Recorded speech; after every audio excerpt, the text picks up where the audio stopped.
మన ప్రభువు రక్షకుడైన యేసుక్రీస్తు ప్రభుల వారి పేరట కృతజ్ఞతాస్థుతులు తండ్రైన దేవునికి చెల్లిస్తూ చేరి వచ్చిన ప్రతి ఒక్కరికి మనసారా శుభాభివందనములు తెలియపరుస్తున్నాను. అందరికీ నా వందనాలు. దేవుని నామానికి మహిమ కలుగును గాక. మరి ఈరోజు మనం ఆలోచించనైనటువంటి ఒక ప్రాముఖ్యమైనటువంటి సంగతి, నీతిమంతుడే రక్షించబడుట దుర్లభమా? నీతిమంతుడే రక్షించబడుట దుర్లభమా అన్నటువంటి అంశాన్ని మనము ఆలోచన చేద్దాం ప్రియులారా. దేవుని మహాకృపను బట్టి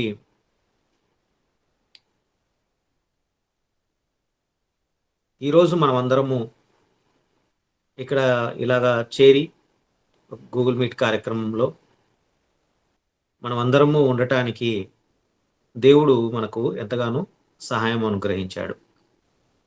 అందును బట్టి కూడా తండ్రైన దేవునికి నేను నిండు మనసుతో కృతజ్ఞతాస్తుతులు చెల్లిస్తున్నాను. అందరికీ ఇలాంటి భాగ్యము రాదు ప్రియులారా. కేవలము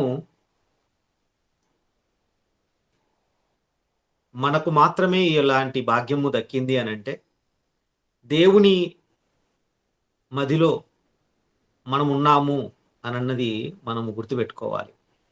దేవుని ఆలోచనల్లో మనం ఉన్నాము. మరి ఆ ఆలోచనను అనుసరించి మనం కూడా చక్కగా ముందుకు వెళ్ళాల్సిన అవసరత ఉంది ప్రియులారా. ఈరోజు ఆలోచించినటువంటి అంశము పేరులోనే మనకు 3 విషయాలు కనబడతాయి.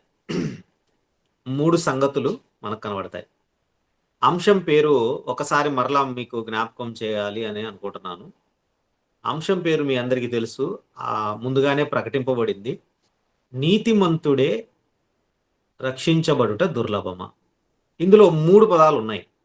ఒకటి నీతిమంతుడు, రెండవది రక్షించబడటం, మూడవది దుర్లభం. ఇందులో అర్థం కాని పదం ఏదైనా ఉంది అని అంటే అది ఏదంటారు? అర్థం కాని పదం ఏదైనా ఉంది అని అంటే అది ఏదై ఉంటుంది? తెలుగు బాగా తెలిసిన వాళ్ళైతే 3 అర్థం అయ్యాయన్నా అని అంటారు. 3 తెలుసు బ్రదర్ అంటారు.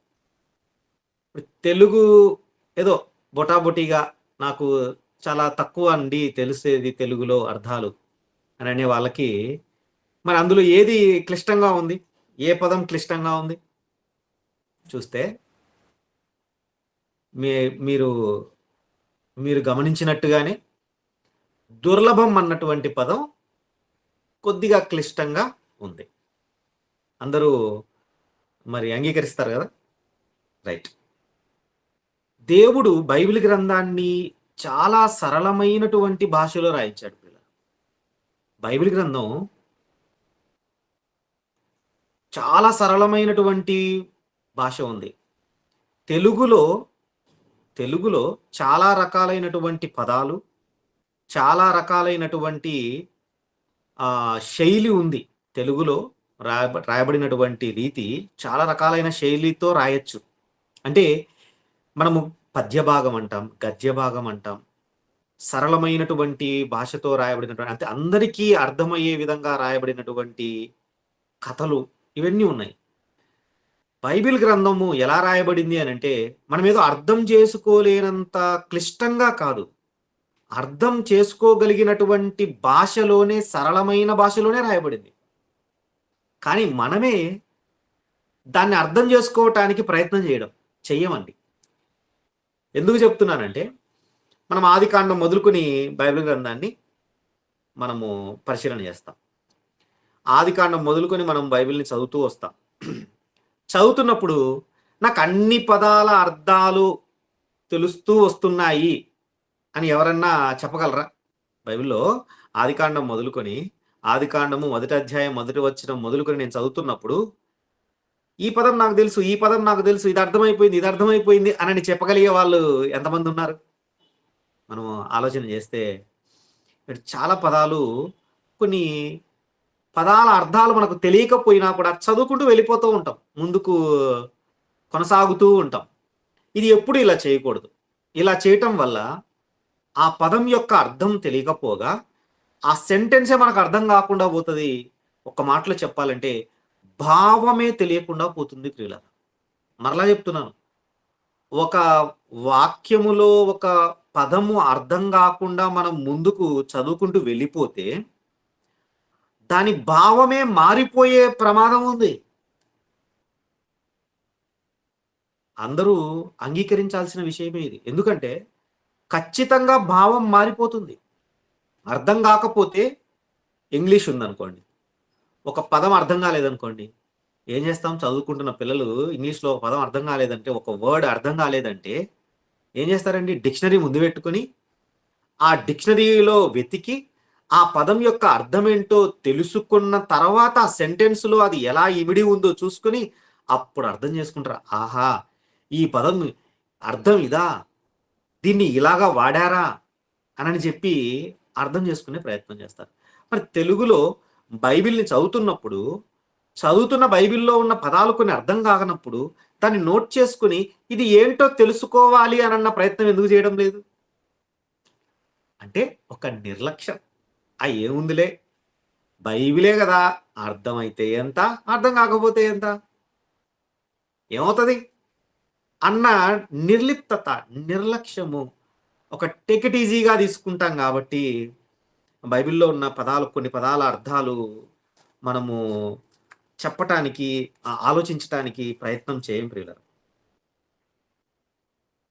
మరి బైబిల్ గ్రంథంలో ఉన్న ఇలాంటి పదాలు నిజంగా మీరు తెలుసుకోవాలి అని అనుకుంటే, ఈరోజు అన్నింటి గురించి తెలుసుకుంటున్న మనము మరి గూగుల్‌ని ఆశ్రయిస్తాం.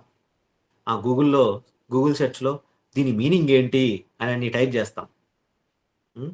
నాకు టైప్ చేయడం రాదు అని అనకండి. చాలామంది ఇప్పుడు అందరికి సులువుగా ఉండే విధంగా వాయిస్ రికగ్నైజేషన్‌తో పెట్టేశారు. చిన్న పిల్లలు మొదలుకొని చదువురాని వాళ్ళు సైతం కూడా అక్కడ మైక్ సింబల్ ఉంటే ఆ మైక్ సింబల్‌ని నొక్కి అక్కడ తెలుగులోనే చెప్పేసి దాని యొక్క వివరం తెలుసుకునే ప్రయత్నం చేస్తున్నారు గూగుల్ ద్వారా. ఒక మాటలో ఒక వెబ్‌సైట్స్ ద్వారా. లభ్యమవుతుంది ఆ విధమైనటువంటి సమాచారం. మరి మనం ఎందుకు అలాగ చేయడం లేదు? పోనీ డిక్షనరీ అయినా సరే ముందు పెట్టుకొని తెలుగు డిక్షనరీ ఉంటుంది. తెలుగు నిఘంటువుని ముందర పెట్టుకొని ఎందుకు మనము ఆలోచించడం లేదు? ఆలోచించాలి ఎప్పుడైనా. ఇప్పుడు దుర్లభం అన్న పదం యొక్క అర్థం ఇక్కడున్న వాళ్ళల్లో ఇప్పుడు జాయిన్ అయినటువంటి వాళ్ళల్లో సుమారు 25 మంది దాకా జాయిన్ అయ్యి ఉన్నారు ఇప్పటికి. వాళ్ళల్లో ఎంతమందికి తెలుసు? దుర్లభం అంటే నాకు తెలుసు ఇది. ఈ పదం యొక్క అర్థం నాకు తెలుసు. కరెక్ట్‌గా దీని పదం నాకు అర్థం తెలుసు. మీరు ఊహించుకుంటున్నది గాదు. అసలు వాస్తవంగా దుర్లభం అంటే ఏంటి? అనన్నది నాకు తెలుసు అనన్న వాళ్ళు ఎంతమంది?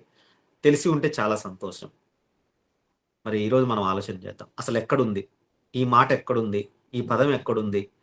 దీనిని ఎందుకు దేవుడు రాయించాడు? దీనికి ఈరోజు మనం ఆలోచించడానికి ఉన్నటువంటి సంబంధం ఏంటి? అసలు మనం ఆలోచించాల్సిన అవసరం ఏముంది? అన్నది కూడా మనము తెలుసుకునే ప్రయత్నం చేద్దాం ప్రియులారా. చూడండి బైబిల్ గ్రంథాన్ని పరిశీలన చేస్తే పేతురు గారు పత్రిక రాస్తూ మొదటి పత్రిక. పేతురు గారు రాసినటువంటి మొదటి పత్రిక. 4వ అధ్యాయము 17, 18 వచనాలు. తీర్పు దేవుని ఇంటి యొద్ద చదవండి ఆరంభము సిస్టర్. కాలము వచ్చి ఉన్నది. అది మన యొద్దనే ఆరంభమైతే దేవుని సువార్తకు అవిధేయులైన వారి గతి ఏమవును? మరియు నీతిమంతుడే రక్షింపబడుట దుర్లభమైతే భక్తిహీనుడును పాపియు ఎక్కడ నిలుతురు? చాలండి. Thank you sister. ఇక్కడ చదవబడినటువంటి మాటను మనం చూస్తే 18వ వచనంలో, 17వ వచనంలో చెప్పబడినటువంటి విషయము, 18వ వచనంలో చెప్పబడిన విషయము 2 ఒకటే. 18వ వచనంలో మన యొక్క ఈరోజు లెసన్ పాఠ్యభాగం ఉంటుంది. నీతిమంతుడే రక్షించబడుట దుర్లభమైతే భక్తిహీనుడును పాపియు ఎక్కడ నిలుతురు అన్న క్వెషన్ మార్క్‌తో ఆ మాట ఉంది ప్రియులారా. వాక్యం రాయబడింది. ఇంతకీ ఈ మాట యొక్క అర్థం ఏంటి? రక్షించబడుట నీతిమంతుడే అని అన్నాడు. నీతిమంతుడే అంటే అర్థం ఏంటంటే అసలు నీతిమంతుడు ఎక్కడికి వెళ్ళాలి? పరలోకం వెళ్ళాలి. నీతిమంతుడు రక్షణలోనికి వెళ్ళి తద్వారా పరలోకంలోనికి చేరగలిగే విధంగా సిద్ధంగా ఉండాలి. అది దాని మీనింగ్. నీతిమంతుడు. మరి రక్షించబడటం అన్నది దుర్లభం అంటున్నాడు. దుర్లభం అంటున్నాడు. ఈ పదాన్ని అర్థం చేసుకోవటాని కోసం మాత్రమే మనం ఒక సందర్భాన్ని తీసుకుంటున్నాం.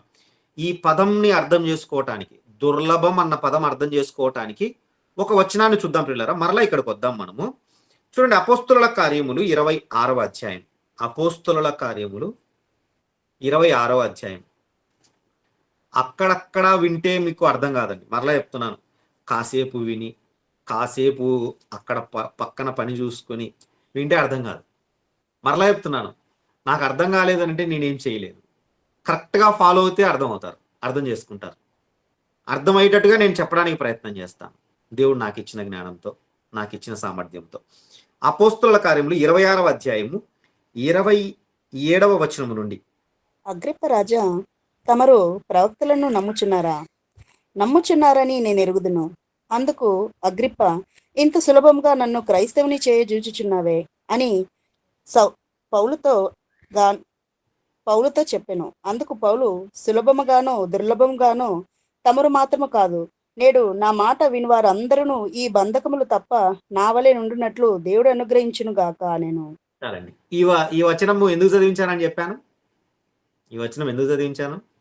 కేవలం దుర్లభం అన్న పదం అర్థం చేసుకోవటానికే. సబ్జెక్ట్కి దీనికి సంబంధం లేదు, కానీ పదానికి సంబంధం ఉంది. ఆ పదం అక్కడ ఉంది, దుర్లభముగాను, సులభముగాను, దుర్లభముగాను.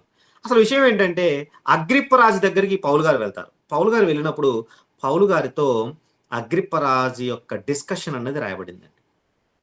పౌలు మహనీయుడి యొక్క గొప్పతనం ఏంటంటే, ఎవరి దగ్గరికి వెళ్ళినా వాళ్ళు ఎంత పెద్దోళ్ళైనా వాక్యం చెప్పాలి, సువార్త చెప్పాలి, వాళ్ళని ఏ విధంగానైనా సరే క్రీస్తు ఎరిగేటట్టుగా చెయ్యాలి అని అన్నది గురి కలిగి ఉంటారు. చాలా మందిని నేను కూడా గమనించాను పిల్లలు. నిజంగా వాళ్ళ మాట తీరు, వాళ్ళ మాటలలో కావచ్చు, వాళ్ళ యొక్క వాళ్ళు ఎక్కడైనా డిస్కషన్ చేస్తున్నప్పుడు కావచ్చు, ఏ విధముగానైనా సరే సువార్త చెప్పడానికి ప్రయత్నం చేస్తూ ఉంటారు. సిగ్గుపడకూడదు. ఎందుకంటే పౌలు గారి వలె సమయమనక అసమయమనక మనం ఏం చేయాలంటే సువార్తను ప్రకటించడానికి సిద్ధంగా ఉండాలి. ఏ డిస్కషన్లో అయినా సరే అటు తిరిగి ఇటు తిరిగి క్రీస్తు దగ్గరికి తీసుకొని వచ్చి క్రీస్తుని వారికి పరిచయం చేయాలి అన్న మనస్తత్వం అనేది చాలా గొప్పది ప్రియులరా. ఇక్కడ పౌలు గారు కూడా అదే చేస్తున్నారు. ఏమంటున్నాడంటే, అగ్రిప్ప రాజునే యేసుక్రీస్తు ప్రభుల వారిని ఒప్పుకునేటట్టుగా చెయ్యాలి అని అనుకున్నాడండి. అగ్రిప్ప రాజుని యేసుక్రీస్తు ప్రభుల వారిని ఒప్పుకునేటట్టుగా చేయాలనుకున్నాడు. అగ్రిప్ప రాజుతో మాట్లాడుతున్న డిస్కషన్ చూస్తే మనం ప్రియులరా, అక్కడ ఏమంటున్నాడంటే, తమరు ప్రవక్తలను నమ్ముచున్నారా అనే ప్రశ్న వేసి ఆయనే ఆన్సర్ చెప్తున్నాడు. నమ్ముచున్నానని నేను ఎరుగుదును అని అంటున్నాడు. అంటే మీరు ఒప్పుకుంటారని నాకు తెలుసులేండి, ఎందుకంటే మీరు ప్రవక్తలను ఎరుగుదురు కదా, ప్రవక్తలు నమ్ముచున్నారని నాకు తెలుసులే అని అంటున్నాడు. అంటే వాళ్ళ యొక్క పర్మిషన్ లేకుండానే యేసుక్రీస్తు ప్రభుల వారిని ఒప్పింప చేయటానికి, వార్తను చెప్పటానికి ప్రయత్నం జరుగుతోంది ప్రియులారా. ఇక్కడ రాయబడినటువంటి మాటలను మనం గమనించినట్లయితే ఆ విధంగా జరుగుతోంది. అప్పుడు అగ్రిప్ప రాజు అంటున్నాడు, ఇంత సులభంగా మాటలతో నన్ను అలాగా మాట్లాడటంతోనే నన్ను అలా మాటల్లో పెట్టే సువార్త నాకు చెబుతూ యేసుక్రీస్తుని నమ్ముకునేటట్టుగా చేస్తున్నావే అని, ఇంత సులభముగా నన్ను క్రైస్తవుని జూచుచున్నావే అని ఆశ్చర్యపోయాడు. అప్పుడు పౌలు గారు అంటున్నారు, సులభముగాను దుర్లభముగాను. అంటే అర్థం ఏంటంటే, అగ్రిప్ప రాజా, సులభం దుర్లభం ఎట్లయినా సరే మీరు క్రీస్తును నమ్ముకోవాలి. అంటే ఇక్కడ మీకు అర్థం అవ్వాలి, సులభం అన్నది ఒక చోట ఉంటే దుర్లభం అన్నది ఒక చోట ఉంది. అంటే ఆపోజిట్ వర్డ్ కాదు. ఆపోజిట్ వర్డ్ అనుకుంటాం చాలా మంది, కానీ ఆపోజిట్ వర్డ్ కాదు. ఆపోజిట్ వర్డ్గా కనపడేది కానీ అది కూడా సాధ్యమే అని. సాధ్యం అసాధ్యం అని అనుకోండి, ఆపోజిట్ వర్డ్. సాధ్యం కాదు అని అర్థం. కానీ ఇక్కడ ఏంటంటే సులభముగా దుర్లభముగా అని అంటే ఆపోజిట్ వర్డ్ కాదు, కాంప్లెక్సిటీ లెవెల్ చెబుతున్నాడు. లెవెల్ 1లో ఉన్న వాళ్ళు సులభంగా మాట చెప్పగానే నమ్మేసేవాళ్ళు. లెవెల్ 5లో ఉన్న వాళ్ళకి ఎన్నో మాటలు చెప్పాలి, ఎంతో ఒప్పింప చేయాలి, చేస్తే గాని వాళ్ళు కూడా వింటారు, వాళ్ళు కూడా యేసుక్రీస్తు ప్రభువులను అంగీకరిస్తారు. కానీ కండిషన్ ఏంటంటే ఇక్కడ వాళ్ళకు కొంచెము ఎక్కువ శ్రమ పడాలి. చెప్పే విషయంలో కావచ్చు, రుజువులు చూపించే విషయంలో కావచ్చు, ఎక్కువ డిస్కషన్ వాళ్ళకు అవుతుంది. ఒక రోజులో నమ్ముకునే వాళ్ళు, ఒక్క ప్రసంగంతో నమ్ముకునే వాళ్ళు కొంతమంది అయితే, 100 ప్రసంగాల తర్వాత నమ్ముకునే వాళ్ళు మరి కొంతమంది. అంటే ఇద్దరూ వచ్చే అవకాశం ఉంది. కానీ వీరు చాలా ఈజీగా వీళ్ళతో పని అయిపోతుంది. కానీ వాళ్ళతో మాత్రం కొంచెం కాంప్లెక్స్ అవుతుంది. కష్టతరం అవుతుంది. ఇప్పుడు చెప్పండి, దుర్లభం అంటే అర్థం ఏంటి? దుర్లభం అంటే అర్థం ఏంటి? అసలు సాధ్యం కాదని కాదు. సాధ్యమే. కొంచెం ఎక్కువ కష్టపడితే సాధ్యమవుతది. అదే అర్థం. రేర్ అని అర్థం. నాట్ అన్ ఈజీ టాస్క్ అని అర్థం. దుర్లభం అంటే అదంత ఈజీ కాదు. అమ్మో! అంత ఈజీ అనుకుంటారా? అంత ఈజీగా అయిపోతదా అది? కాదు. కొంచెం కష్టపడాలి. కొంచెం శ్రమ పడాలి. అప్పుడే అవుతుంది అని అన్నట్టుగా కష్టంగా దొరుకుతుంది. చాలా హార్డ్లీ అని అన్నటువంటి మీనింగ్ మనకొస్తుంది ప్రియులారా. నాట్ అన్ ఈజీ టాస్క్ అన్నటువంటి మీనింగ్ వస్తుంది. దీన్ని మనకు మనస్సులో పెట్టుకొని చాలా రకాలైనటువంటి దీన్ని అర్థం చేయించడానికి చాలా రకాలైనటువంటి ఎగ్జాంపుల్స్ ఉన్నాయి ప్రియులారా బైబిల్ గ్రంథంలో. కొన్ని ఎగ్జాంపుల్స్‌ని ఒక ఎగ్జాంపుల్ నేను మీకు జ్ఞాపకం చేస్తాను. మేము పౌలు గారే చెప్తారు ఈ అపోస్తలుల కార్యముల్లోనే, మేము బహు ప్రయాసపడి ఒడ్డుకు చేరాము అనన్నటువంటి మాటలో చాలా దుర్లభమైంది మేము ఒడ్డుకు చేరటానికి. ఎందుకంటే గాలి, అలలు ఇవన్నీ ఉండటం వల్ల తెర చినిగిపోయి చాలా ఇబ్బంది పడ్డాము. కానీ దుర్లభముగానైనా సరే మేము ఒడ్డుకు చేరాము అన్నట్టుగా మాట్లాడతారు పౌలు గారు. అంటే బహు కష్టపడి మేము తోలాల్సొచ్చింది, ఒడ్డుకు చేర్చాల్సొచ్చింది అని. అంటే ఒకటి ఈజీగా పనైపోతే, సులువుగా పనైపోతే, ఒకదాని కోసము మనం చాలా శ్రమ చేయాల్సొస్తుంది. అప్పుడే పని జరుగుతుంది అనన్న మీనింగ్ వస్తుంది పిల్లలు. ఇప్పుడు మరలా మన యొక్క వాక్య భాగంలో ఉన్నటువంటి పఠనంలో ఉన్నటువంటి మాట దగ్గరికి మనం వస్తే, పేతురు గారు రాసిన మొదటి పత్రిక 4వ అధ్యాయము 17, 18 వచనాలలో 18వ వచనంలో ఉన్నటువంటి మాట మనం ఏదైతే చదువుకున్నామో ఆ మాట చూస్తే, మరియు నీతిమంతుడే రక్షించబడుట దుర్లభమైతే అనంటే, నీతిమంతుడే అసలు యాక్చువల్‌గా మనం మన దృష్టిలో ఏమనుకుంటాం? నీతిమంతుడా? అయితే పరలోకం గ్యారంటీ. నీతిమంతుడా? వెళ్ళిపోతాడు. నీతిమంతుడా? సాధ్యమే. పరలోకం వచ్చేస్తది అనని మనం అనుకుంటామే. కానీ ఇక్కడ పేతురు గారు అంటున్నారు, నీతిమంతుడికే దుర్లభం. నీతిగా ఉన్నా కూడా పరలోకములో ప్రవేశించాలంటే చాలా అలర్ట్‌గా ఉండి, చాలా హార్డ్ వర్క్ చేసి, అటెన్షన్‌తో ఉంటే తప్ప చేరలేడు అన్నట్టుగా ఈ మాట ఉంది ప్రియులారా. నీతిమంతుడే రక్షించబడుట దుర్లభమైతే, అదంత ఈజీ కాకుండా పోతే, నీతిమంతునికే అదంత ఈజీ కాదంటే బొటాబొటీగా భక్తి కలిగి ఉన్న వాళ్ళ పరిస్థితి ఏంటి అని అన్నట్టు. ఇక భక్తిహీనుల సంగతి ఏంటి? అసలే భక్తిలో లేకపోయిన వాళ్ళ సంగతి ఏంటి? వాళ్ళ పరిస్థితి ఏంటి? అమ్మో! వాళ్ళ గురించి తలుచుకుంటుంటేనే ఏం అర్థం కావటం లేదు అన్నట్టుగా రాశాడు పిల్లలు. ఇది మనం అర్థం చేసుకోవటానికి ఇంకా లోతుల్లోనికి వెళ్దాం ప్రియులరా. అసలు దేవుడు బైబిల్ గ్రంథంలో నీతిమంతుడి గురించి, రక్షించబడుట దుర్లభము అన్నటువంటి సంగతి గురించి ఏ చోట్ల దేవుడు ప్రస్తావించాడు. యేసుక్రీస్తు ప్రభుల వారి నోటి వెంట కూడా ఈ మాట వచ్చింది ప్రియులారా. యేసు ప్రభుల వారి నోటి వెంట కూడా ఇలాంటి మాట వచ్చింది. దుర్లభం అన్నటువంటి మాట వచ్చింది. చూద్దాం, దాన్ని పరిశీలన చేద్దాం. మత్తయి సువార్త 19వ అధ్యాయం. ఒక సందర్భాన్ని, యేసుక్రీస్తు ప్రభుల వారి డిస్కషన్ ని మనము చూడబోతున్నాం. మత్తయి సువార్త 19వ అధ్యాయం 16వ వచనం నుండి, మత్తయి సువార్త 19వ అధ్యాయం 16వ వచనం నుండి నేను చదువుతున్నాను. సమయం కలిసి వచ్చేందుకోసం నేను చదువుతున్నాను. ఇదిగో ఒకడు ఆయన యొద్దకు వచ్చి, బోధకుడా, నిత్య జీవము పొందుటకు నేను ఏ మంచి కార్యము చేయవలనని ఆయనను అడిగెను. బైబిల్ గ్రంథంలో ముఖ్యంగా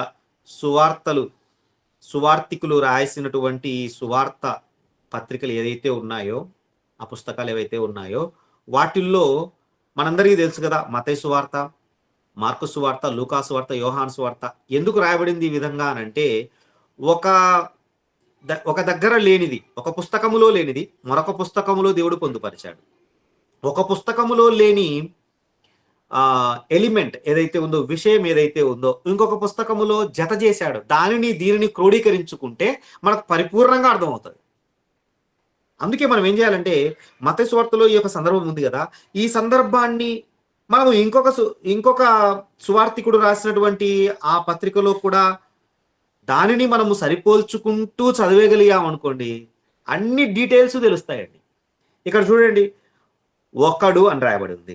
ఇదిగో ఒకడు ఆయన యొద్దకు వచ్చి, బోధకుడా, నిత్య జీవము పొందుటకు నేను ఏ మంచి కార్యము చేయవలనని ఆయనను అడిగెను. ఒకటే వచనం చదివాను. మరి ఇదే సందర్భము మార్కు సువార్తలో ఉంది. ఇది ఇలాగ పెట్టుకోండి, అది ఇది కంపేర్ చేద్దాం. మార్కు సువార్త 10వ అధ్యాయము, మార్కు సువార్త 10వ అధ్యాయము 17వ వచనం. ప్రియులారా, అందరూ గమనించాలి, అందరూ బైబిల్ తీయాలి. ఎందుకంటే నేను చెబుతున్నప్పుడు మీకు అర్థమయ్యేది ఒక 40% లేదా 30%. మీరు చూస్తూ కానీ ఒకవేళ కానీ పరిశీలన చేయగలిగితే చక్కగా అర్థమైపోతుందండి. 100% అర్థమైపోతుంది. మనసు పెట్టి మీరు కూడా చూస్తూ చదివితే ఇంకా అర్థమైపోతుంది, ఇంకా మర్చిపోరు జీవితంలో.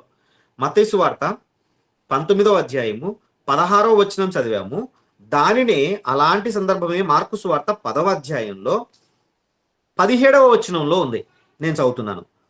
ఆయన బయలుదేరి మార్గమున పోవుచుండగా, జర్నీలో ఉన్నప్పుడు ఒకడు అని రాయబడింది. ఇక్కడ కూడా ఒకడే, అక్కడ ఒకడు, ఇక్కడ ఒకడే. ఒకడు పరిగెత్తుకొని వచ్చి ఆయన ఎదుట మోకాళ్ళుని. ఇక్కడ ఈ మత్తయి సువార్తలో ఈ డీటెయిల్ లేదండి. గమనించారా? ఒకడు ఆయన యొద్దకు వచ్చి అని ఉంది అంతే. మత్తయి సువార్త 19:16లో ఇదిగో ఒకడు ఆయన యొద్దకు వచ్చి అని ఉంది అంతే. మార్కు సువార్త 10:17లో మాత్రం ఒకడు పరిగెత్తుకొని వచ్చి. ఎంత తేడా ఉంది! ఒక క్యాజువల్గా ఒకడు వచ్చి అడిగాడు, ప్రశ్న అడిగాడు, లేదంటే ఏదో ఒకటి అడిగాడు అనంటే ఎలా ఉంటది? పరిగెత్తుకొని వచ్చాడు అనంటే ఇంటెన్సిటీ, ఆయన ఇంటెన్సిటీ మనకు అర్థం అవుతుంది. అంటే ఎంతో ఆతృతగా వచ్చాడు, ఆసక్తిగా వచ్చాడు. ఇంకా ఏం చేశాడు? మోకాళ్ళుని, ఆయన ఎదుట మోకాళ్ళుని, అంటే ఎంతో భక్తి శ్రద్ధలు కలిగినటువంటి వాడు ఆ ఒకడు. చూసారా, మనం ఒక చోట చదివితే మనకు ఇంత పూర్తి డీటెయిల్ రాలేదు. అందుకే బేరీస్ వేసుకుంటూ కంపేర్ చేసుకుంటూ చదవగలగాలి. చదివితే మనకు మంచిగా అర్థమవుతుంది పిల్లరా. రైట్. ఏమడిగాడు? నిత్య జీవమునకు వారసుడు నగుటకు నేనేమి చేయవలనని ఆయనను అడిగెను. సేమ్ అలాంటిదే అక్కడ కూడా, నిత్య జీవము పొందుటకు నేను ఏ మంచి కార్యం చేయవలనని అడిగాడు. ఇప్పుడు మత్తయి సువార్తలో చదువుతున్నాను. అందుకు ఆయన, మంచి కార్యములు గురించి నన్ను ఎందుకు అడుగుచున్నావు? మంచివాడొక్కడే. నీవు జీవములో ప్రవేశింపగోరిన ఎడల ఆజ్ఞలను గైకొనుమని చెప్పెను. అతడు ఏ ఆజ్ఞలని ఆయనను అడుగగా. ఓకే, అక్కడ చదివాను. మార్కు సువార్తలో చదువుతున్నాను. ఫాలో అవుతున్నారా? మార్కు సువార్తలో చదువుతున్నాను. ఇప్పుడు ఇక్కడ సద్బోధకుడా అని అన్నందుకు 18వ వచనంలో యేసుప్రభువారు, యేసు నన్ను సత్పురుషుడని ఎలా చెప్పుచున్నావు? దేవుడొక్కడే గాని మరి ఎవడును సత్పురుషుడు కాడు అనని, ఇక్కడ నరహత్య చేయవద్దు, వ్యభిచరింపవద్దు, దొంగిలవద్దు అని ఆయన స్టార్ట్ చేసినట్టుగా ఉంది. కానీ వాస్తవానికి ఈ మాటలు ఎందుకు చెబుతున్నాడు? నరహత్య చేయవద్దు, దొంగిలవద్దు అన్న మాట ఎందుకు చెబుతున్నాడు? అసలు ఎందుకు వచ్చాయి? ఆజ్ఞల గురించిన ప్రస్తావన ఇక్కడ ఎందుకు వచ్చింది? ఏ మంచి కార్యం చేయాలి అని అడిగినప్పుడు నన్ను సత్పురుషుడిని ఎలా అంటున్నావు అని నరహత్య చేయవద్దు అని స్టార్ట్ చేశాడేంటి అంటే, ఆ ఒకడు ఎవరైతే వచ్చాడో భయభక్తులతో మోకాళ్ళుని పరిగెత్తుకొని వచ్చి అడిగినటువంటి ఆ వ్యక్తే ఏమంటున్నాడంటే, ఏ ఆజ్ఞలు అని అడిగాడు. అది మత్తయి సువార్తలో ఉంది. ఏ ఆజ్ఞలు అని అడిగినప్పుడు మార్కు సువార్తలో ఆ డీటెయిల్డ్గా నరహత్య చేయవద్దు, వ్యభిచరించవద్దు, దొంగిలవద్దు, అబద్ధ సాక్ష్యం పలకవద్దు, మోసపుచ్చవద్దు, నీ తల్లిదండ్రులను సన్మానింపమని ఆజ్ఞలు నీకు తెలియను కదా అని అతనితో చెప్పెను.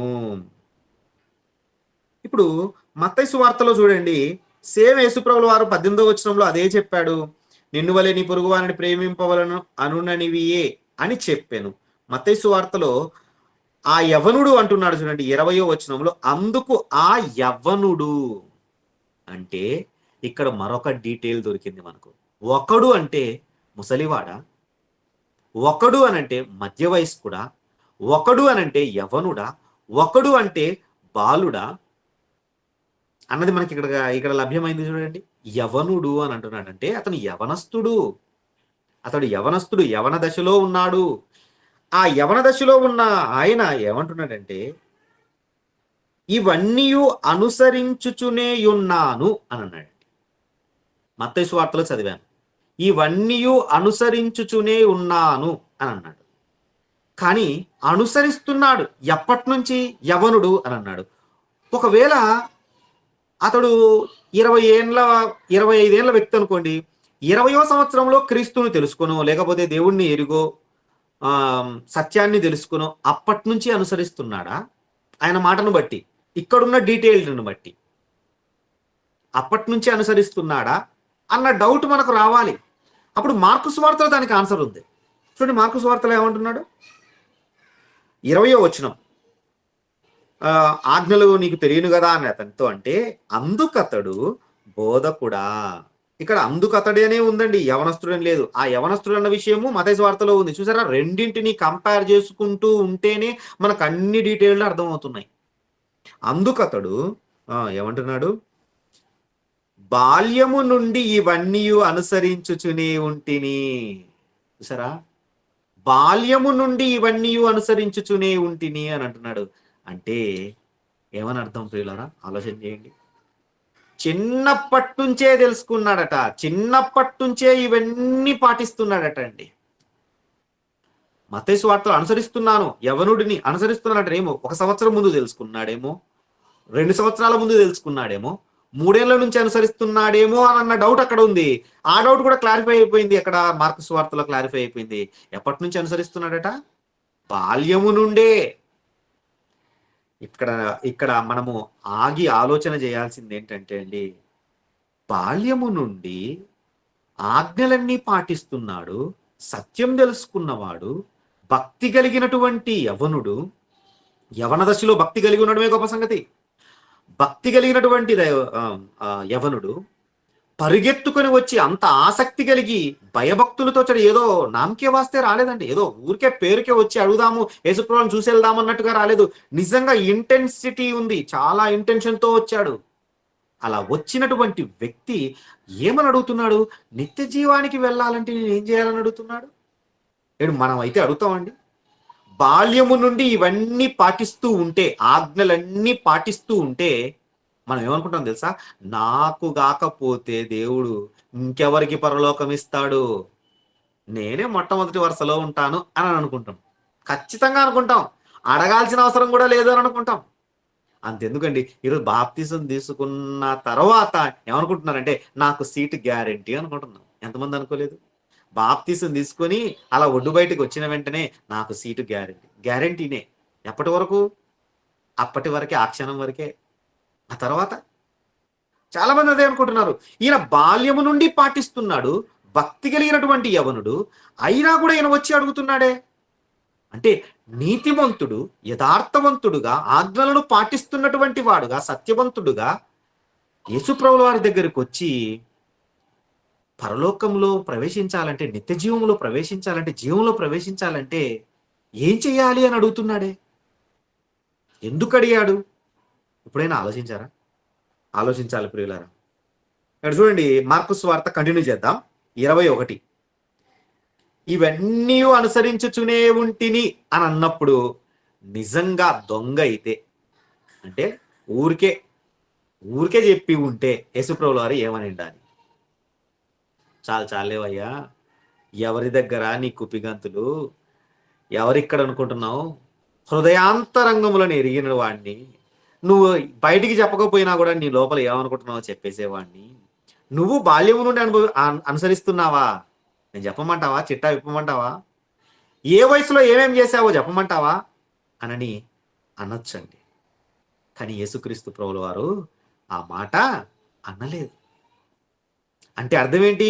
నిజంగానే భక్తి కలిగి ఉన్నవాడు, నిజంగానే నీతివంతుడు, నిజంగానే ఆజ్ఞలను పాటిస్తున్నటువంటి వ్యక్తి అని మనకు అర్థమవుతుంది. లేకపోతే యేసుప్రభుల వారు వెంటనే కడిగి పడేసేవాడు. నువ్వెందుకు ఇలాగా మాట్లాడుతున్నావు? నువ్వు నీ మనసులో ఏముందో నాకు తెలియదా అని చెప్పేసేవాడు. నువ్వు ఎప్పుడు ఎలాగ ప్రవర్తించావో వీళ్ళందరినీ మోసపుచ్చినట్లుగా నన్ను మోసపుచ్చాలనుకుంటున్నావా? వేషధారి అని అనేవాడు. ఎంతమందిని అనలేదు? వేషధారి పెద్ద పెద్దోళ్ళనే అనేశాడు వేషధారి అని. ఈ యవనుడు ఎంత? కానీ అనలేదు అని అంటే నిజంగా నిజాయితీగా ఆజ్ఞలను పాటిస్తూ బ్రతుకుతున్నటువంటి యవనుడు మనకు కన్ఫర్మ్ అయిపోవాలండి. యేసుప్రభువు వారు నెక్స్ట్ ఆ మాట మాట్లాడలేదు.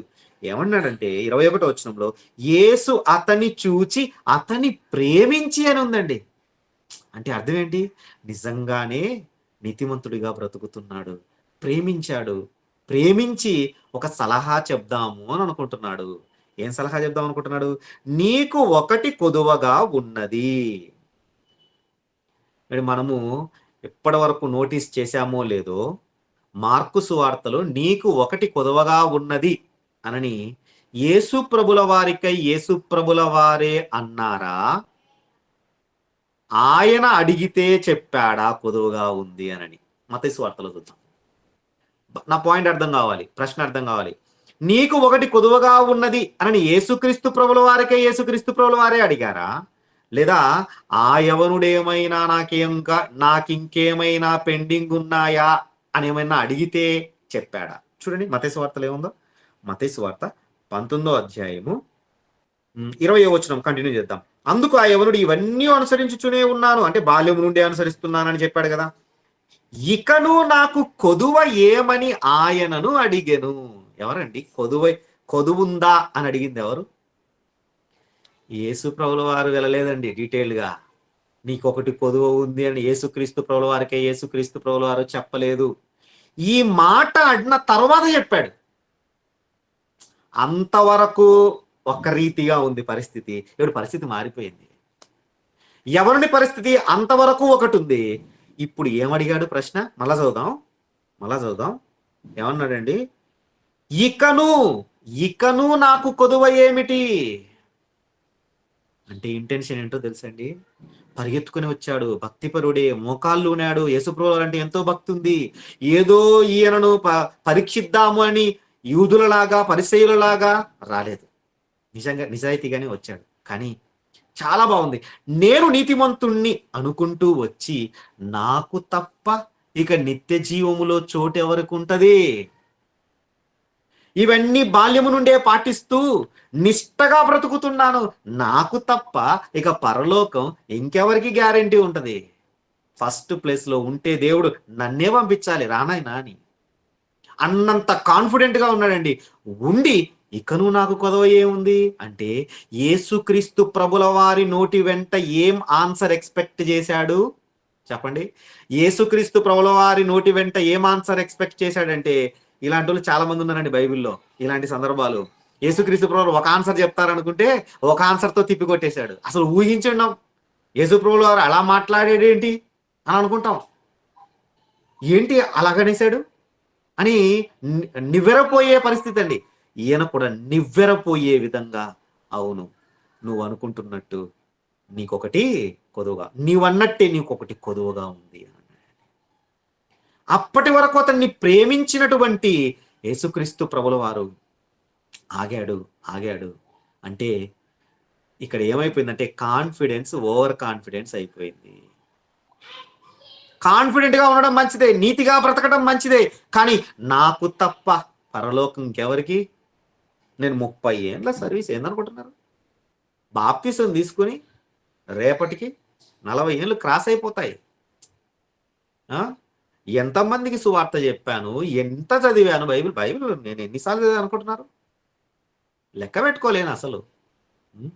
నేను ఎంత పరిచయం చేశాను అనుకుంటున్నారు? నాకు కాకపోతే దేవుడు ఇంకెవరికి ఇస్తాడు? అంటే కాన్ఫిడెంట్ లెవెల్ ఉండాలి, కానీ నిత్యము భయభక్తులతో యేసుక్రీస్తు ప్రభుల వారంతటి ఆయనే నిత్యము భయభక్తులతో బతికున్నాడట. ఆ తర్వాతనే అంగీకరింపబడ్డాడట అండి. ఈ భూమి మీద ఇక మనమెంత? ఈ వ్యక్తి యేసుప్రభుల వారి నోటి వెంట ఏమనిపించుకోవాలనుకున్నాడంటే, నీకేం కొదవలేదు నాయన, క్లీన్ చిట్ 100% నువ్వు గ్యారంటీ అని ఆయనతోనే అనిపించుకుంటే, ప్రజలందరితో మన్ననలు పొందాను, నాకు నా గురించి తెలుసు, ఇంకా ఎవరితో చెప్పించుకుంటే బాగుంటుంది, వినసొంపుగా ఉంటది? యేసుప్రభుల వారితో చెప్పించుకుంటే చాలా వినసొంపుగా ఉంటది. ఆయన నోటి వెంటనే విందాం. నువ్వే గ్యారంటీ, నువ్వే నిత్య జీవంలోనికి వెళ్ళిపోతావు అన్నట్టుగా అన్నట్టు. కానీ నీతిమంతుడికే ఏం కొదువుందట? ఒకటి కొదువా అని అన్నాడండి. నీతిమంతుడిగా బ్రతుకుతున్న ఈయనకే ఒకటి కొదువైతే, బాల్యము నుండి అన్ని అనుసరిస్తున్న ఆజ్ఞలన్నీ పాటిస్తున్నటువంటి ఆయనకే ఒకటి కొదువుగా ఉంది. నిన్నెక్కడో అడ్డగిస్తున్నది ఒకటుంది అని అంటున్నాడు అని అంటే యేసుక్రీస్తు ప్రభుల వారు, ఇక మన బ్రతుకులు ఎలాగా ఆలోచించండి ప్రియులారా. బాల్యం నుండి పాటిస్తున్నామా? ఆయనలాగా నిష్టగా బ్రతుకుతున్నామా? ఆయనలాగా ఆ యవనుడిలాగా అన్ని ఆజ్ఞలను తూచా తప్పకుండా రెగ్యులర్గా చెక్ చేసుకుంటూ ఈరోజు అన్ని ఆజ్ఞలు పాటించానా లేదా అని చెప్పి నిద్రకు ఉపక్రమిస్తున్నామా? లేదే. భయము లేకుండా తిరుగుతూ, భయము లేకుండా మన మనసు ఎటు వెళుతూ, మన మాట తీరు, మన యొక్క చేష్టలు రకరకాలుగా పాపములో పడిపోవటానికి ఆస్కారంగా ఉన్నటువంటి స్థితిలో మనం బ్రతుకుతున్న మన పరిస్థితి ఇంకెలా ఉంది? కానీ ఆయన పరిస్థితి ఎలా ఉంటే, నీతిమంతుడే రక్షింపబడుట దుర్లభంగా ఉంది. బాల్యము నుండి అనుసరిస్తున్న ఆయనే ఒకటి కొదువగా ఉంది అని అనిపించుకున్నాడు యేసుక్రీస్తు ప్రభుల వారితో. ఏంటట ఆ కొదువ? చదుదాం. ఏంటట ఆ కొదువ? 21. అందుకు యేసు, నీవు పరిపూర్ణుడగొట్టకు కోరిన ఎడల పోయి నీ ఆస్తిని అమ్మి బీదలకిమ్ము, అప్పుడు పరలోకమందు నీకు ధనము కలుగును. ఏమంటే ఇక్కడ ఏమన్నాడంటే, పరలోకానికి నువ్వు రావు లేకపోతే అనలేదండి. నువ్వు పోయి నీ ఆస్తి నమ్మి బీదలకి ఇచ్చేస్తే పరలోకంలో నీకు ధనం ఉంటుంది అని అన్నట్టు. నువ్వు పరలోకానికి గ్యారంటీనే. కానీ పరలోకంలో నువ్వు ఇంకా ధనం కూర్చుకోవాలి అని అంటే, ఇక్కడ నీకున్న ఆస్తిని అమ్మేసి నన్ను వెంబడించు, నీవు వచ్చి నన్ను వెంబడించుమని అతనితో చెప్పాను. నేను మొహమాటానికైనా సరే ప్రభువా ఆలోచిస్తాను అని అనలేదటండి. ఏమన్నాడు? అయితే ఆ యవనుడు మిగుల ఆస్తి గలవాడు గనుక, అండర్లైన్ చేసుకోవాలి, మిగుల ఆస్తి గలవాడు, మామూలు ఆస్తిపరుడు కాదటండి. ఏదో వేల రూపాయలు, లక్షల రూపాయలు లక్షాధికారి కాదట. మిగుల ఆస్తిపరుడు అనంటే కోటీశ్వరుడు. మన లెక్కలో ఇప్పుడున్న కోటీశ్వరుడు, మిగుల ఆస్తి గలవాడు కనుక ఆ మాట విని వ్యసనపడుచు వెళ్ళిపోయాను. ఇక మాటలు లేదు, ఇక మాట మాట్లాడలేదు. యేసు ప్రభుల వారితో ఇక డిస్కషన్ ఎందుకోసం వచ్చాడు అసలు? నిత్య జీవం కోసం వచ్చిన ఈయన ఈ డిస్కషన్ అంతా అయిన తర్వాత వ్యసనపడుచూ వెళ్ళిపోయాడట. వ్యసనపడుచూ వెళ్ళిపోయాట. మిగుల ఆస్తిపరుడు వ్యసనపడుచూ వెళ్ళిపోయాడు. వెంటనే యేసుక్రీస్తు ప్రభుల నెక్స్ట్ పారాగ్రాఫ్ లో ఏమంటున్నాడు చూడండి. 23వ వచనంలో ఆ శిష్యులందరికీ ఒక లెసన్ నేర్పిస్తున్నాడు ఈ సందర్భం ద్వారా. ఏమంటున్నాడు? యేసు తన శిష్యులను చూచి, ధనవంతుడు పరలోక రాజ్యములో ప్రవేశించుట ఏమనుందండి పదం? దుర్లభం. ఇక్కడ మనము ఇంకా డీటెయిల్డ్గా పెట్టుకుందామా? ధనవంతుడైన నీతిమంతుడు, అవునా కదా? ధనవంతుడైన నీతిమంతుడు పరలోక రాజ్యములో ప్రవేశించుట దుర్లభం. అంటే నీతి లేని ధనవంతుడు ఎలాగూ ప్రవేశించరు. కానీ ఇక్కడ ఏమనుంది? ఆ పైన వ్యక్తి మిగుల ఆస్తిపరుడు, ధనవంతుడు అట్ ద సేమ్ టైం ఎలాంటి వాడు? మిగుల ఆస్తిపరుడితో పాటు మిగుల భక్తి కలిగిన వాడు, ఎక్కువ నీతిపరుడు, మిక్కిలి నీతిపరుడు, మిక్కిలి ఆస్తి ఉంది, మిక్కిలి నీతి ఉంది. ఆయనకే దుర్లభమట. ఎందుకు అసలు నిజంగా ఆలోచన చేస్తే ప్రియులారా, ఆశ్చర్యం అనిపిస్తుందండి యేసుక్రీస్తు ప్రభువారి మాట. ఎందుకు? ధనవంతుడు పరలోక రాజ్యములో ప్రవేశించుట దుర్లభము అని చెప్పి, ఇదిగాక ధనవంతుడు పరలోక రాజ్యములో ప్రవేశించుట కంటే సూది బెజ్జములో వంటె దూరుట సులభము. సూది బెజ్జములో వంటెనైనా దూర్చేయచ్చేమో గాని, అంటే ఇదొక జాతీయాలు వాడుతూ ఉంటాం, మనం నానుడులు వాడుతూ ఉంటాం, కొన్ని సామెతలు వాడుతూ ఉంటాం, అంటే పోలికగా చెప్పి అర్థం చేయించడానికి వాడుతూ ఉంటాం. అలాంటి పదం వాడాడండి ఒకటి. అలాంటి మాట వాడాడండి. ఏమంటున్నాడంటే సూది బెజ్జములో ఒంటె దూరట సులభం, సూది బెజ్జములోనైనా ఒంటె దూర్చచ్చేమో గాని పరలోక రాజ్యంలోనికి ధనవంతుడు ప్రవేశించాలంటే దుర్లభం. చాలా కష్టం. అంటే వెళ్ళలేడని కాదు, వెళ్ళినోళ్ళని చాలా మంది బోలెడు మందిని చూపిస్తాను. బైబిల్ గ్రంథంలోనే ఉన్నారు. అందుకే మనము దుర్లభం అన్న పదాన్ని ఎలా అర్థం చేసుకోవాలి అని నేను ముందు నుంచి చెప్తున్నాను. ఎంతో మంది ఉన్నారు, వెళ్ళిన వాళ్ళు ఎంతో మంది ఉన్నారు. కానీ ఇక్కడ యేసుప్రభుల ఉద్దేశం ఏంటంటే, ఇంత దగ్గరికి వచ్చి ఆయన మిగుల వ్యసన పడిచి వెళ్ళిపోయాడు చూశారు, అట్లా రాలేరు. అసలు ఎందుకండి ఆయన వ్యసన పడిచి వెళ్ళిపోయాడు? ఆయన చేసిన నేరం ఏంది? ఆజ్ఞలన్నీ పాటిస్తూ ఉన్నాడు. ఆయనకుంది ఆస్తి, సంపాదించుకున్నాడో, కష్టపడ్డాడో, లేకపోతే తాత ముత్తాతల ఆస్తితో కాపాడుకుంటూ బిజినెస్ చేసుకుంటూ వస్తూ ఉన్నాడు. యేసుక్రీస్తు ప్రభుల వారికి ఏమైంది? అలాగా మాట్లాడేశాడు. ధనవంతుడిగా ఉన్నంత మాత్రాన ఆస్తి అంతా అమ్మేసి ఆయన వెంబడి వెళ్ళిపోవాలా? ఏంటండి యేసుక్రీస్తు ప్రభుల ఉద్దేశం? ఆలోచన చేయాలి. ఈరోజు ఈ మాటలు వింటున్న మనలో కూడా ధనవంతులు ఉండొచ్చు. ఈ మాటల తర్వాత మరి మీడియా ద్వారా వినబోతున్నటువంటి వాళ్ళల్లో కూడా ధనవంతులు ఉండొచ్చు. వాళ్ళందరికీ పెద్ద డైలమా ప్రియులరా. అవును, నాకు ఇంత ఆస్తి ఉంది, నేను ఇంత ఆస్తిపరుని అయినా భక్తిగా బ్రతుకుతున్నాను, నాకు పరలోకం లేదా? ఏంటి యేసుక్రీస్తు ప్రభువు అంత మాట అనేసాడు? ఒంటె సూది బెజ్జంలోనైనా దూరుడు సులభం గాని ధనవంతుడు, నాలాంటి ధనవంతులు పరలోక రాజ్యంలో ప్రవేశించడం దుర్లభం అని అన్నాడు అని డైలమాలో పడచ్చు. కానీ క్లారిటీ మనం తీసుకోవాలి ప్రియులారా. అసలు ఎందుకు ఈ మాట చెప్పాడు? 25వ వచనంలో మనం ఆశ్చర్యపోయినట్టే శిష్యులు ఆశ్చర్యపోతున్నారు. మత్తయి సువార్త 19:25 వచనం, శిష్యులు ఈ మాట విని మిక్కిలి ఆశ్చర్యపడి అలాగైతే ఎవడు రక్షణ పొందగలడు అంటే, యేసు వారిని చూచి ఇది మనుషులకు అసాధ్యమే గాని దేవునికి సమస్తమును సాధ్యం. ఏది మనుషులకు అసాధ్యం? మనం ఏ వాక్యాలను ఎక్కడెక్కడో వాడేసుకుంటామండి. ఏ వాక్యం ఇది? ఏం మాట చెప్పాడు? ఇది మనుషులకు అసాధ్యమే గాని ఏది మనుషులకు అసాధ్యం?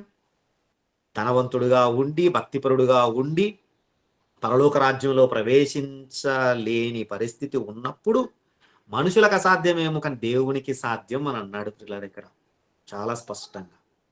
అసలేంటి ఇది కూడా మనం తెలుసుకొని ముందుకు సాగితే చాలా బాగుంటుంది పిల్లలు. చాలా మందికి ఈ యొక్క డైలమా ఉంటుంది. ధనవంతుడు అసలు పరలోక రాజ్యానికే అర్హుడు కాదు అన్నట్టుగా మాట్లాడేస్తూ ఉంటారు. కాదు, చాలా మంది ధనవంతులు పరలోకానికి అర్హత సంపాదించారు, పరదేశంలో ఉన్నారు. అబ్రహాం గారు, ఒక మోషే గారు, ఎంతో ధనవంతులు, మిక్కిలి ఆస్తిపరులు. ఆ దేశంలో అంతటి ఆస్తిపరులు లేరట. అలాంటి వాళ్ళే వెళ్ళారు. కానీ ఎక్కడ ప్రాబ్లం? ఈ వ్యక్తిలో ఎక్కడ ప్రాబ్లం? ఆస్తిని అమ్మనందుకు ప్రాబ్లమా? కాదు ప్రియుల. ఆస్తిని పంచిచ్చమనా? యేసు ప్రభుల వారి దగ్గర అన్ని టెస్టులు పాస్ అవ్వాలి. ఆజ్ఞలను పాటిస్తున్నాను, చిన్నప్పటి నుంచే ఆజ్ఞలన్నీ పాటిస్తున్నాను, పాస్ అయ్యాడు. అతనిని ప్రేమించాడు. ఆయన నోట్లో నుంచే ఒక ఆ మాట అడగకుండా ఉండింటే కూడా బాగుండిందేమో, నాకు ఇంకేం కొదవా అన్నట్టుగా అడిగాడు. అన్నప్పుడు అవును నీకు కొదవ ఉంది అనేసాడు. అసలు ఏంటి ఆయన చేసినటువంటి మిస్టేక్?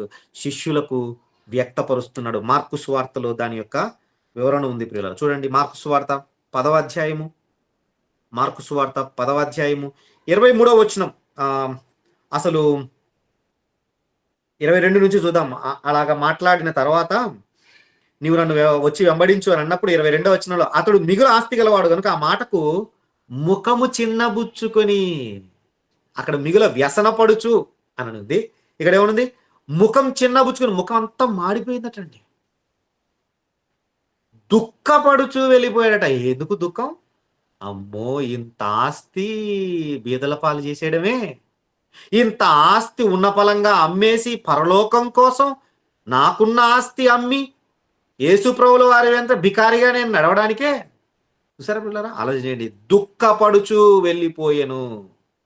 ఏమండి, రానున్న కలకాలము కాలేటటువంటి దానికోసం ఈ తుచ్చమైనటువంటి మిగుల ఆస్తి ఎంత అని అనుకోలేదండి. నాకు కావాల్సింది నిత్య జీవమే కదా, జీవములో ప్రవేశించడమే కదా. ఎట్లయితే ఏముంది, ఇంతవరకు వచ్చాను, ఆజ్ఞలన్నీ పాటిస్తూ, బాల్యం నుండి ఆజ్ఞలన్నీ పాటిస్తూ ఇంకా దరికి చేరబోతున్నాను, అన్ని మెట్లు ఎక్కేశాను, ఇక ఒక్కటే కదండి కొదవనింది యేసుప్రభుల వారు. అంటే ఒక్క మెట్టే ఇక దూరంలో, ఒక మెట్టు దూరంలో ఉన్నాం అని అర్థం. ఇక ద్వారం తీయడమే ఆలస్యం అన్నట్టు ద్వారం వరకు వచ్చాడని అర్థం. కానీ ఇక్కడ ఆగిపోయాడు అనంటే దుఃఖపడుచు వెళ్ళిపోయాడు అనంటే ఈరోజు మనలో ఉన్న వాళ్ళు చాలా మంది పరిస్థితి అదే ప్రియులరా. అన్నీ ఎక్కేసాం. చివరికి వచ్చిన తర్వాత నీకు ఒకటి కొదువుగా ఉంది. అదొక్కటి వదిలిపెట్టు అనంటే ఆ ఒక్కటి వదలను అని అంటారు. ఆ ఒక్కటి అడగద్దు ప్రభువా. ఆ ఒక్కటి తప్ప ఏమన్నా చెప్పు. బాల్యం నుండి అన్నీ పాటిస్తూనే ఉన్నాను. ఆ ఒక్కటి అడగద్దు. ఎక్స్‌క్యూజ్ చేస్తాడా?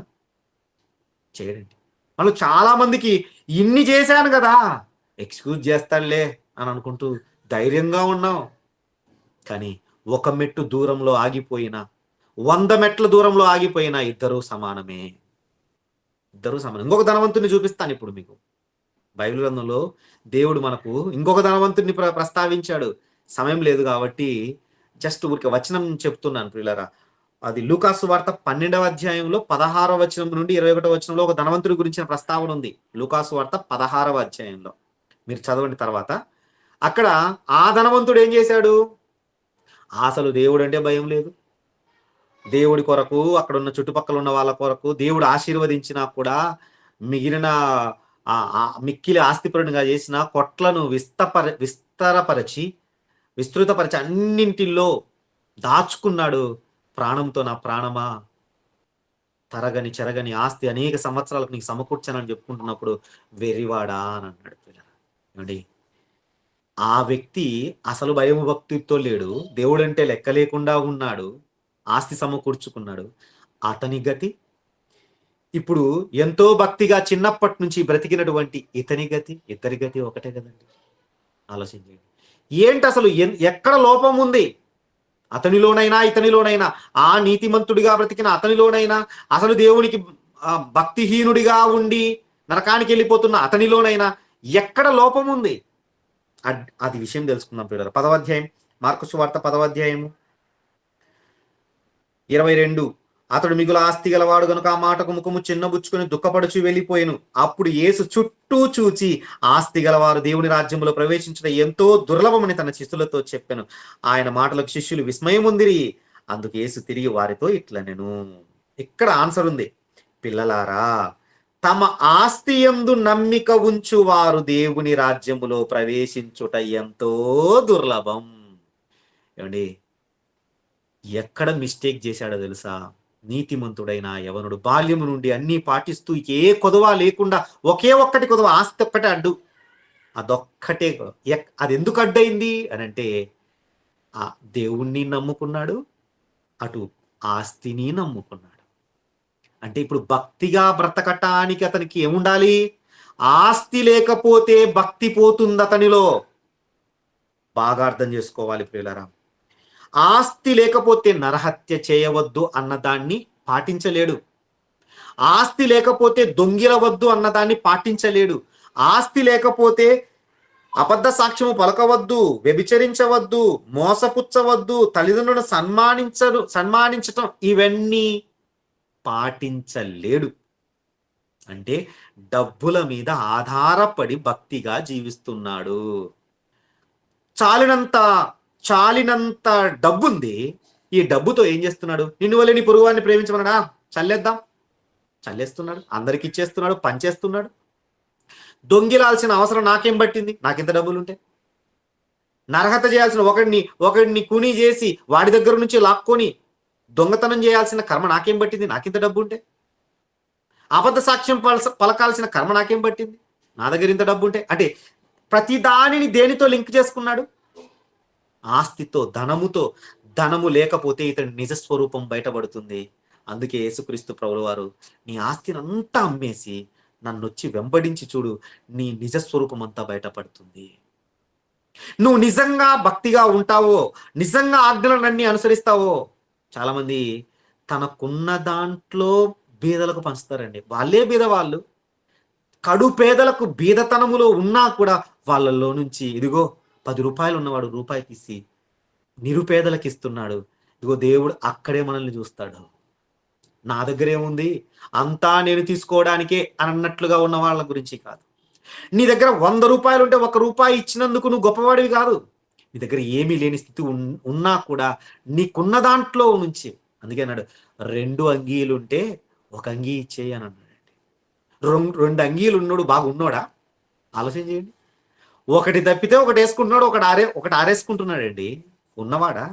యేసుక్రీస్తు ప్రభుల వారు చెప్పిన ఉద్దేశం ఏంటి? ఇదిగో ఎదుటి వారిని ప్రేమించాలి అనంటే నీలో ప్రేమించాలన్న గుణం ఉండాలి. అది డబ్బుతో రాకూడదు. దొంగిల వద్దు అంటే నేను దొంగిలకుండా ఉన్నాను అనంటే నీ దగ్గర ఏమీ లేనప్పుడు నిజంగా నువ్వు దొంగిలిస్తావేమో, దొంగతనం చేయాలన్న బుద్ధి పుడుతుందేమో. ఇప్పుడు నీ తల్లిదండ్రులను బాగా చూసుకుంటున్నావు, ఏమీ లేని స్థితి పరిస్థితి, నిన్ను నువ్వే పోషించుకోలేని స్థితి ఉన్నప్పుడు నీ తల్లిదండ్రులను నువ్వు పోషించగలుగుతావా?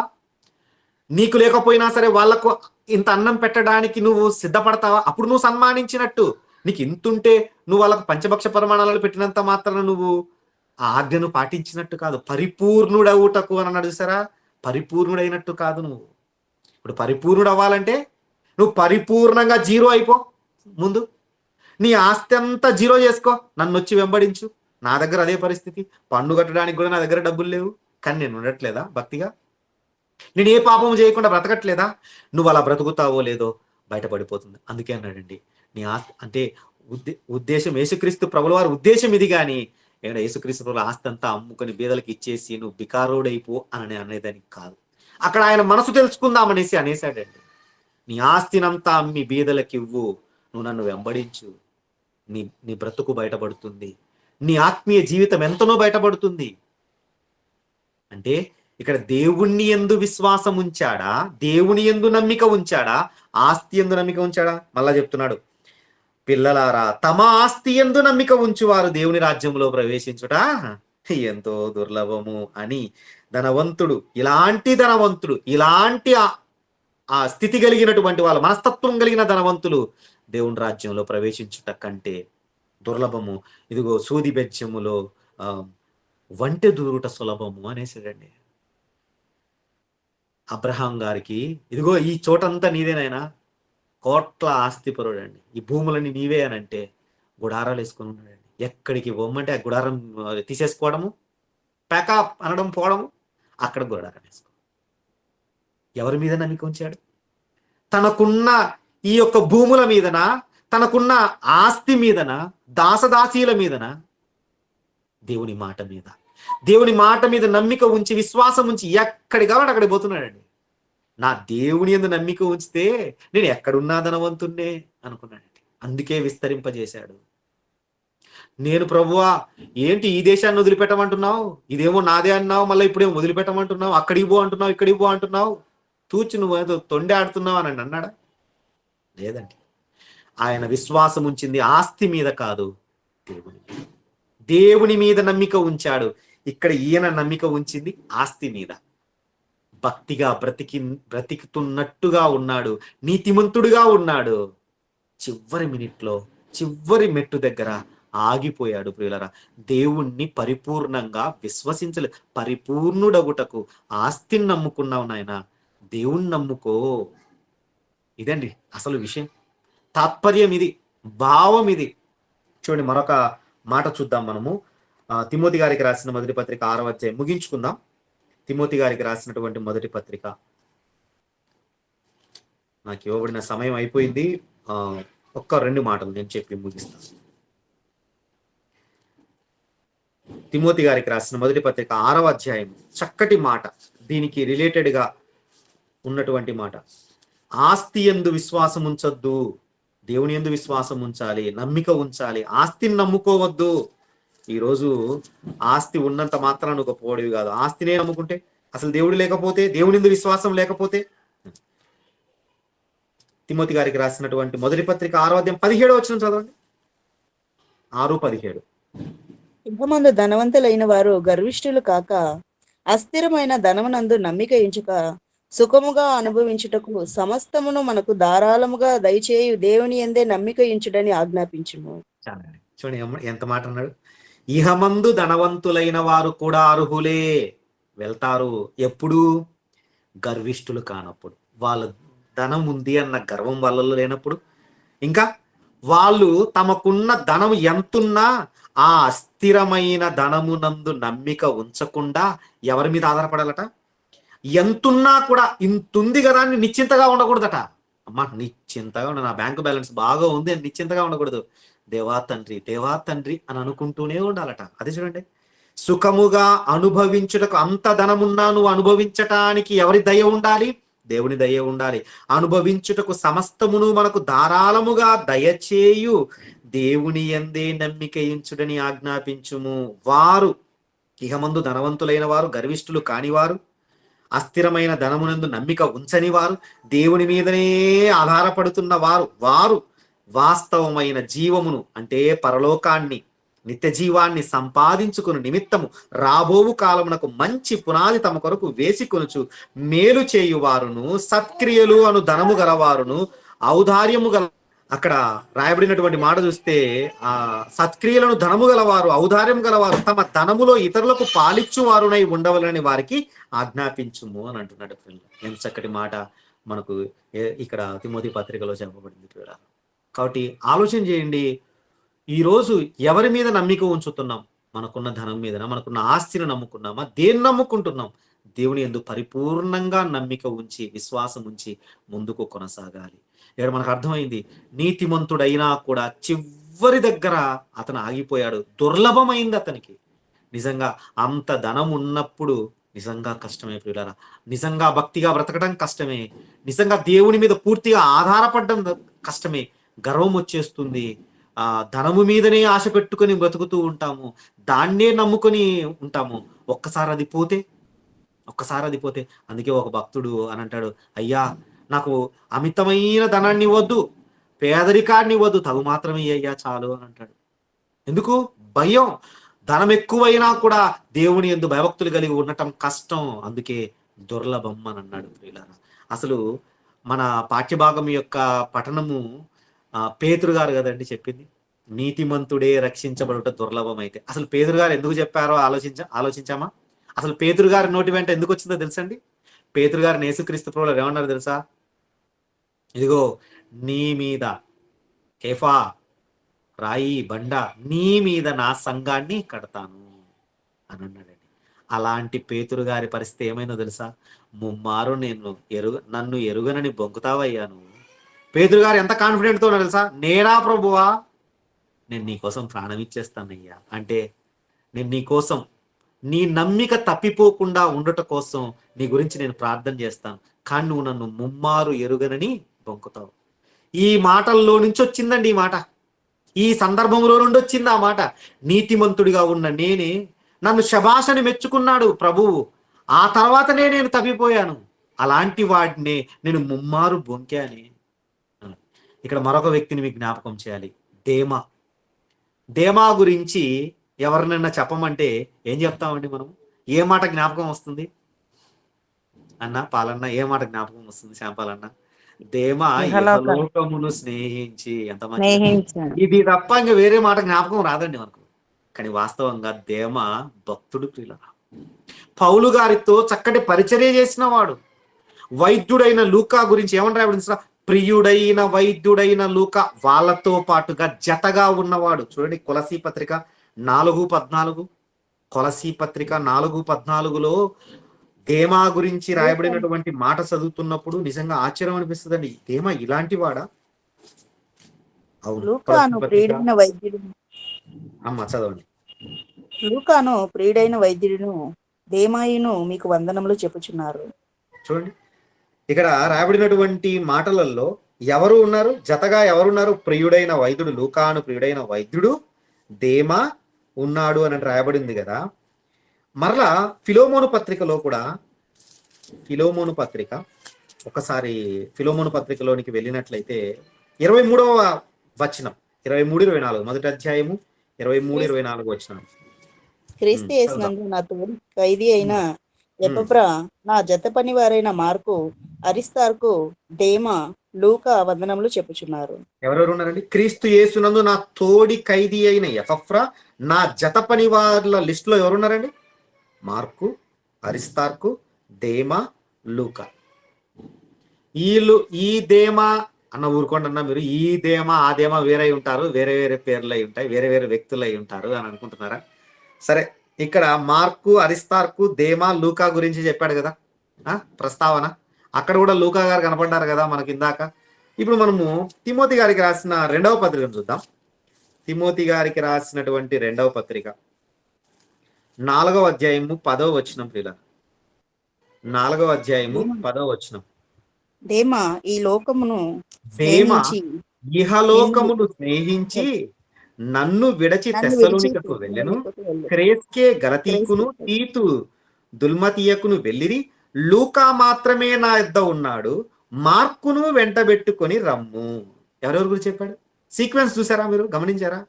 లూకా ఉన్నాడు, మార్కు ఉన్నాడు, దేవా ఉన్నాడు. అక్కడ ఇందాక మనం చదువుకున్న ఫిలోమోను పత్రికలో, అంతకుముందు చదువుకున్న కొలసీ పత్రికలో లూకా గారు ఉన్నారు, దేమా గారు ఉన్నారు. ఇక్కడ అదే సీక్వెన్స్ ఉంది పిల్లలు. అదే వాళ్ళు కనబడుతూ ఉన్నారు ఇక్కడ. మార్కు గారు, లూకా గారు, దేమ.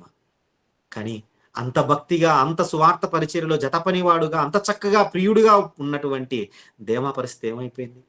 నీతిమంతుడే రక్షించబడుట దుర్లభమైంది. పౌలు మహనీయుడితో పరిచర్య అంటే మామూలు విషయమా? నిత్యము యేసుక్రీస్తు ప్రభువారితో ఉన్నటువంటి, ఆయన మాటలు వింటున్నటువంటి ఇస్కరియోతు యూదా పరిస్థితి ఏమైపోయింది? అంటే ఎవరికి గ్యారంటీ లేదు, చాలా కష్టము పరలోకానికి చేరటం. కాబట్టి నిత్యము భయభక్తులతో, దేవా తండ్రి నీవే అయ్యా, నీవు తప్ప ఇక నన్ను పరలోకానికి తీసుకువెళ్ళేటటువంటి మార్గం మరొకటి లేదు. నా ఆస్తి యందు నమ్మిక ఉంచను, నా వాళ్ళ మీద నమ్మిక ఉంచను, నా మీద కూడా నేను నమ్మిక ఉంచను. ఇదిగో నీ మీద నమ్మిక ఉంచి నిత్యము భయభక్తులతో నేను బ్రతుకుతాను, నన్ను పరలోకానికి చేర్చు అని నిత్యము భయము. వంట్లో భయం ఉండాలని మనం తిడుతూ ఉంటాం కదా పిల్లల్ని, వంట్లో భయం ఉండాలని. అట్లా వంట్లో భయం, భక్తితో దేవుడున్న లోకానికి చేరటానికి సంసిద్ధపడదాం ప్రియులారా. ప్రార్థన చేసుకుందాం. ప్రేమగల తండ్రి, మీ మాటలు ఇంతవరకు విన్నామయ్యా. బైబిల్లో ఉన్నటువంటి భక్తులలో నీతిమంతులే రక్షించబడ్డ చాలా కష్టతరమైపోయిన పరిస్థితి ప్రభువా. వాళ్ళ తర్వాత ఎంత కష్టముగా పరలోక రాజ్యంలో చోటు దక్కించుకున్నారో నాయన మాకైతే తెలియదు తండ్రి. కానీ వారి వారి జీవితాలు మాకు గుణపాఠాలుగా మీరు రాయించారు తండ్రి. మేము కూడా నిత్యము భయభక్తి కలిగి నేను నిలుచున్నాను అని చెప్పుకొనక పడిపోకుండా, నిత్యము పడిపోతానేమో, ఈ విషయంలో పడిపోతానేమో, ఈ విషయంలో పడిపోతాను, జాగ్రత్తగా మా అడుగు తీసి అడుగు వేస్తూ పరలోకం చేరేంత వరకు నేను గ్యారంటీ లేదు అన్నట్టుగా బ్రతుకుటకు కృప చూపి నడిపమని ప్రార్థిస్తూ, చెప్పబడినటువంటి ఈ మాటలు ఎక్కడా నాయన తండ్రి దుష్టుడు ఎత్తుకొని పోకుండా ప్రతి ఒక్కరి మనస్సుల్లో దీనిని నాయన తండ్రి స్థిరపరచుమని ప్రార్థిస్తూ, తండ్రి ఈ యొక్క కార్యక్రమానికి నాయన తండ్రి చక్కగా నడిపించినటువంటి ఆనంద్ బ్రదర్ గారికి, దీనికి సారథ్యం వహిస్తూ నాయన తండ్రి ముందు కొనసాగింపజేస్తున్న శాంపాల్ అన్న గారికి, నాయన తండ్రి పౌలయ్య గారికి, తండ్రి house of Jesus Christ Bengaluru వారందరికీ, సంఘం అంతటికీ నాయన తండ్రి రావాల్సిన దీవెనను అనుగ్రహించండి. మీ దీనదాసు నన్ను కూడా పనిముట్టుగా వాడుకున్నారు, సాధనంగా వాడుకున్నారు తండ్రి.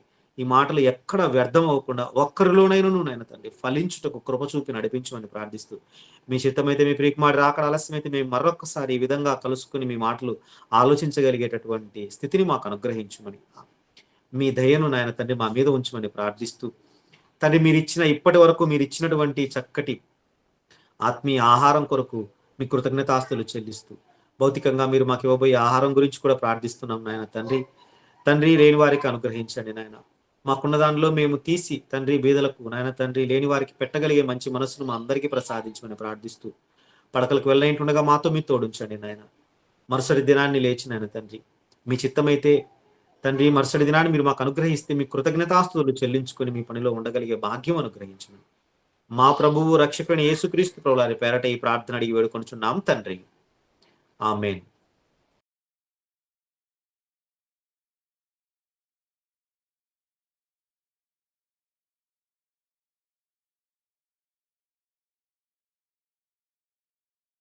నాకు ఒక ప్రశ్న పంపించారన్న. దాంతో పాటు అన్న ఈ ప్రశ్న అడగొచ్చో అడగకూడదో నాకు తెలీదు. అయినా నేను అడగడానికి ధైర్యం చేస్తున్నాను. పేరు రివీల్ చేయట్లేదు. సో ఏమంటే అన్న, కలిగినదంతయు అమ్మేమన్నాడు కదా యేసు ప్రభు గారు ధనవంతుని.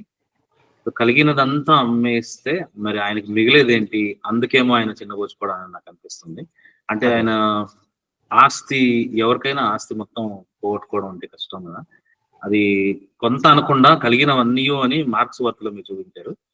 కలిగినవన్నీ కూడా అమ్మేయమన్నాడు కనుక అక్కడ మరొక మాట పలకుండా వెళ్ళిపోయాడు ఆ అని అడుగుతున్నాడు.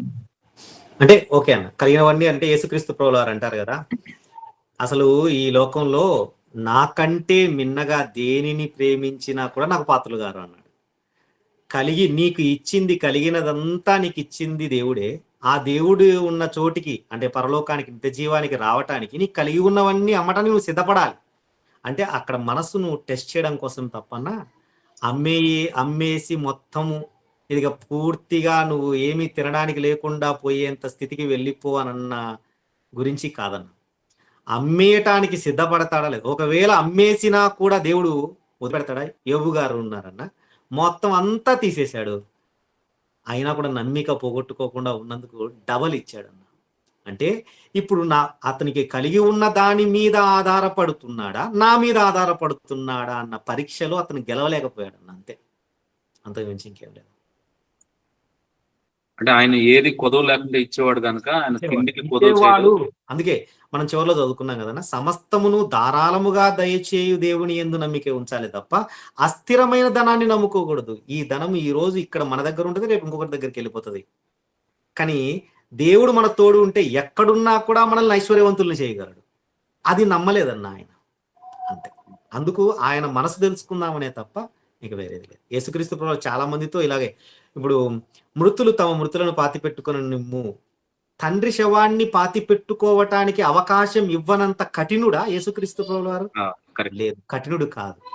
కానీ ఆయన మనసు తెలుసుకుందాము అని, అంటే దాన్ని చెప్పి అడ్డు చెప్పి సాకు చెప్పి వెనకడుగు వేయాలనుకున్నాడు ఆయన.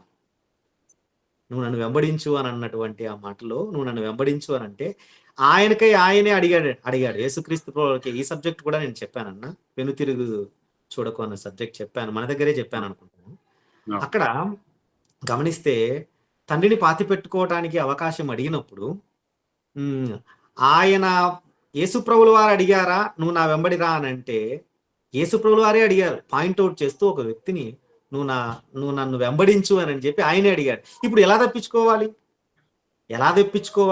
తండ్రి శవం ఇంటి దగ్గర ఉంది, పాతి పెట్టుకొని వస్తాను అని చెబితే యేసుప్రభుడు పంపిస్తాడు కదా, ఈ క్షణానికి నేను తప్పించుకోవచ్చు, మళ్ళీ తర్వాత చూద్దాం అనుకున్నాడు. కానీ యేసుప్రభుడు అక్కడ కూడా లాక్ చేశాడు.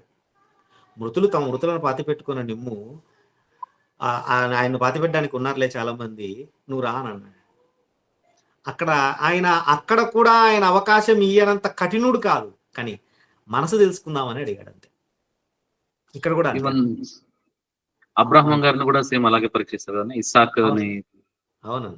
ఇచ్చి తర్వాత దేవుడు ఎక్కడ ఇలాంటి పరీక్ష పెట్టినా కూడా దేవుడు అంత కఠినుడు కాదు. మనల్ని పూర్తిగా మనది ఉన్నదంతా తీసేసి, లేదంటే మనకున్న కుమారుల్ని మనకున్న వాటిని అంతటిని తీసేసి చేయాలి అన్నంత కఠినుడు కాదు. ఎంత శ్రమ తట్టుకోగలడు, ఎంత నమ్మకంగా ఉండగలడు అని చూడడం కోసమే, దేని మీద నమ్మకం ఉంచుతున్నాడు అని టెస్ట్ చేయడం కోసం తప్ప ఇంకోటి కాదు. థ్యాంక్ యూ అన్న.